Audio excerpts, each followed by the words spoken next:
Le CERV, pour Centre européen de réalité virtuelle, est la plateforme technologique de l'ENIB, dédiée à la réalité augmentée et la réalité virtuelle. Elle a été conçue surtout pour être accessible aux entreprises. Elle est dédiée essentiellement aux collègues des différentes équipes du LabSTIC. Le LabSTIC, c'est un des laboratoires de l'ENIB qui porte sur les sciences et techniques de l'informatique et de la communication. Alors il y a différentes équipes qui travaillent ici au CERV. Il y a une équipe par exemple qui travaille sur les nouvelles interactions, nouveaux modes d'interaction, l'utilisation de la réalité virtuelle et augmentée.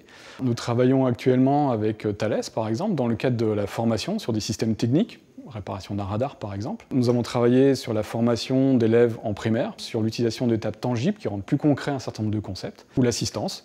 On a typiquement un projet actuellement, un projet de l'Agence nationale de la recherche sur l'assistance médicale pour les vols spatiaux. Et plus récemment, nous travaillons sur le patrimoine numérique et la médiation culturelle. La plateforme est également accessible à tout type d'entreprise qui souhaiterait faire des revues de projets en réalité virtuelle et utiliser nos dispositifs. Ou on peut également avoir des travaux plus fondamentaux sur un plus long terme. C'est ce qu'on fait typiquement avec l'entreprise Serval pour tester leurs propres projets ou valoriser des travaux qu'on a pu mener en commun dans le cadre du laboratoire.